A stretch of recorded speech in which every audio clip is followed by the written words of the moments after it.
Viral ভিডিঅ'ৰ বিৰুদ্ধে তৎপৰ হৈছে অসম আৰক্ষী। ছ'চিয়েল নেটৱৰ্কিং ছাইটৰ ভিডিঅ' চাব আৰক্ষীয়ে। প্ৰতিটো ভিডিঅ' পৰীক্ষা কৰিব অসম আৰক্ষীয়ে। ছ'চিয়েল নেটৱৰ্কিং ছাইটত শেহতীয়াভাৱে ভাইৰেল হৈ পৰা ভিডিঅ' পৰ্যবেক্ষণ কৰাৰ সিদ্ধান্ত লৈছে অসম আৰক্ষীয়ে। ইয়াৰ বাবে অসম আৰক্ষীৰ ফালৰ পৰা ব্যাপক প্ৰস্তুতি চলোৱা হৈছে।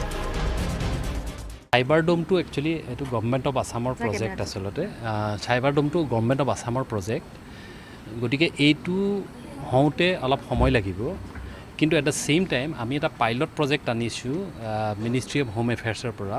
সেই বস্তুটো তাৰমানে গুৰগাঁৱত এটা ডাইটেক বুলি এটা সংগঠন আছে আচলতে, যিটো তাত আছে। সেই গোটেই ডাইটেকত কি হয়, আপোনাৰ ইণ্টেলিজেঞ্চ কালেকশ্যন মানে অ'পেন চ'ৰ্চ ইণ্টেলিজেঞ্চ বুলি কয়। আজিকালি পেপাৰত যিটো আহে বা ছ'চিয়েল মিডিয়াত যিটো আহে সেইটো সকলো মানুহে গম পায়, কিন্তু সেই ইণ্টেলিজেঞ্চখিনি কালেক্ট কৰাও আমাৰ এটা দায়িত্ব। গতিকে সেই দায়িত্বটো অ'পেন চ'ৰ্চ ইণ্টেলিজেঞ্চ বুলি যিটো কয়, সেইটো সেই ডাইটেক বুলি যিটো সংগঠন আছে সেইটো গোটেই ছিষ্টেমটো ইয়াত ৰেপ্লিকেট কৰিব। তাৰমানে তাত যিটো আছিলে আমাৰ ইয়াতো হ'ব। ইতিমধ্যে প্ৰশিক্ষণৰ কাম আৰম্ভ হৈছে। হাৰিয়ানাত চলি আছে বিশেষ প্ৰশিক্ষণ। আমি আশা ৰাখিছোঁ যে অহা মাহৰ ভিতৰত এইটো হৈ যাব লাগে। ইতিমধ্যে আমাৰ ল'ৰা কিছুমানে ট্ৰেইনিং কৰি আছে, গতিকে আৰু মই তাত হাৰিয়ানাতো আমি ট্ৰেইনিংটো দিয়াই আহিছোঁ। গতিকে সেই ট্ৰেইনিংটো হোৱাৰ পিছত তেতিয়া ছ'চিয়েল মিডিয়াত ক'ত কি চলি আছে, দুই এদিনত আপুনি দেখিব যে কিছুমান বস্তু আহিছে, ভাইৰেল হৈ আছে কিছুমান, সেইবিলাকৰ আমি কাউণ্টাৰ কেনেকৈ দিব লাগিব। উল্লেখযোগ্য যে ছ'চিয়েল নেটৱৰ্কিং ছাইটত এনেধৰণৰ ভাইৰেল ভিডিঅ'য়ে যথেষ্ট প্ৰভাৱ বিস্তাৰ কৰিবলৈ সক্ষম হৈছে।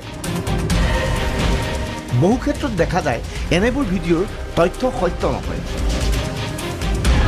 মিছা ভিডিঅ'ৰ বিৰুদ্ধে অসম আৰক্ষী তৎপৰ। মিছা ভিডিঅ'ক কাউণ্টাৰ দিব অসম আৰক্ষীয়ে। সমাজখনক কেনেকৈ দিব, এইটো অপিনিয়ন মেকাৰ বুলি কয়। আজিকালি বহুত ক্ষেত্ৰত আপোনালোকে দেখিব যে যেতিয়াই ছ'চিয়েল মিডিয়াত কিবা এটা ওলায়, লগে লগে চবেই ভাবে যে এইটো সঁচা কথা, কিন্তু সেইটো সঁচা কথা নহয়।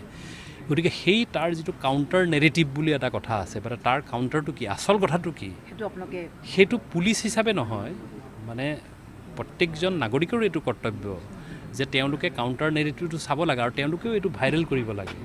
একচুৱেলি উল্লেখযোগ্য যে অসম আৰক্ষীৰ চাইবাৰ বিভাগ এই পৰ্যন্ত যথেষ্ট শক্তিশালী নহয় বুলি অভিযোগ উত্থাপন হৈছে। মৃদুস্মিতা ভূঞা, DY365।